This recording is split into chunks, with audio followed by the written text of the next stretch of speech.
Happy Thursday. Today we're going to learn about perimeter. Perimeter is the distance around, and we're also going to look about the different measures of a circle in this lesson. We have to read part of it so we know what's going on. When line segments close in an area, a polygon is formed. We can find the distance around a polygon by adding the length of all the segments that form the polygon. The distance around a polygon is called the perimeter. We should note that the word length has more than one meaning.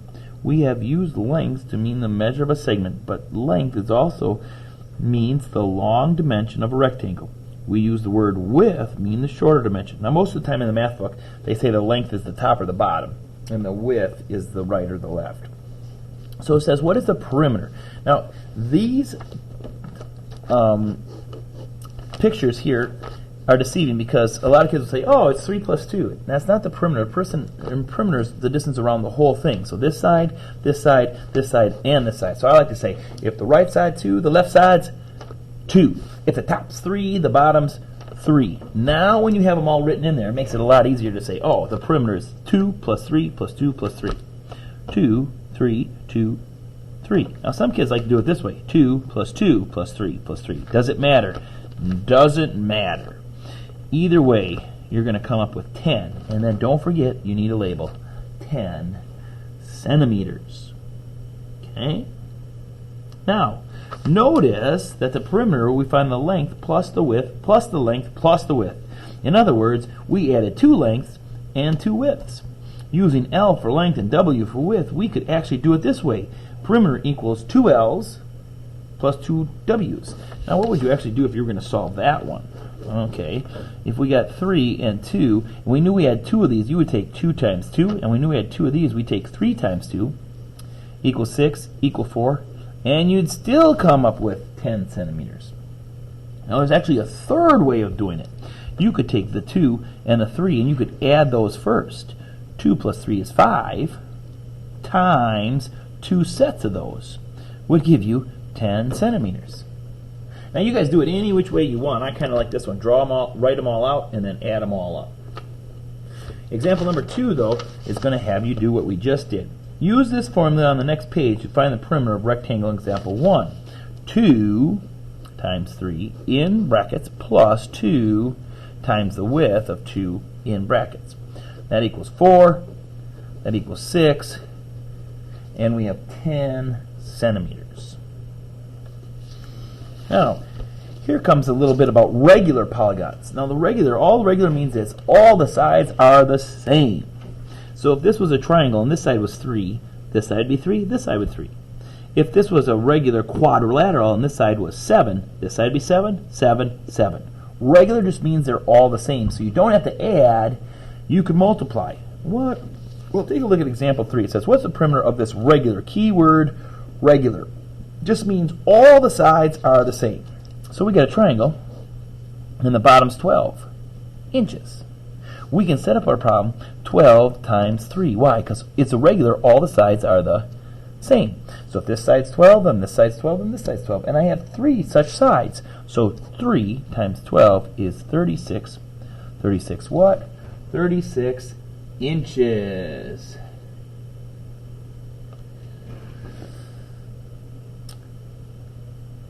Let's take a look at some circles now. A circle is a smooth curve. The length of the curve is called the circumference. So the circumference of the circle is the perimeter. We don't call the distance around a circle the perimeter, we call it the circumference. So the circumference of a circle is the perimeter of a circle. The center of the circle is called the middle point of the area enclosed by the circle. The radius is the distance from the middle to the curve, and the diameter is from the side to the side through the middle. Let's draw this picture to help us remember.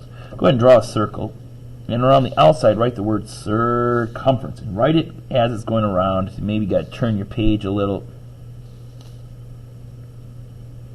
Circumference. Now right smack in the middle is an important point. From here to the outside is called the radius. From the middle to the outside is the radius. Now, from the middle to the outside in both ways is called the diameter. And one of the keys that we're going to remember today is the diameter is always twice the radius. Now, if you're in class, I'd make you stand up and I'd make you put your arm out, just one arm, and say radius. And then I'd say diameter, and you put both arms out. In other words, it's 2 radius. So if I have a radius of 4, what's the diameter? 4 plus another 4 is the diameter of 8. Okay? If I have a radius of 3, and I want to find the diameter, I take it times 2. 3 plus 3 would be 6. Now, if they gave me the diameter of 10, and I want to get rid of that to find the radius, I just would have half, which would be 5. Okay, turn the page. We can't do this measuring part, so we're going to jump down to the lesson practice and see how many we can fit in here. A says, what is the length of the rectangle? Remember, the length is always the longest one, so that'd be 5 inches. Okay, B, what is the width? Oh, brother, I mean, let's make it easy. 3 inches. C says, what's the perimeter? Now go ahead and draw it. If the top's 5, the bottom's 5. If the right's 3, the left is 3. To find the perimeter, you got to add them all up. I'm going right around. 5 plus 3 plus 5 plus 3. 5 plus 3 is 8. Plus 5 more is 13. Plus 3 more is 16. 16. What is it? It's 16 inches. D says, what's the perimeter of this right triangle? All the way around. 3 plus 4 plus 5. 3 plus 4 plus 5. 3 plus 4 is 7. Plus 5 more is 12. 12 what? 12 centimeters. Okay? Move my camera here a little bit. E. Use the formula to find the perimeter of this square. It's a square, which is like a regular quadrilateral. This side's 4 on a square, then this side's 4. If this side's 4, then the bottom's 4. Then the top's 4. And really, I have 4 plus 4 plus 4 plus 4, or 4 times 4. Either way, you get 16. 16 what? 16 feet. That's a big square. Okay? All right, guys. That's it for today's lesson. Stay tuned for our next video to get some help on your assignment.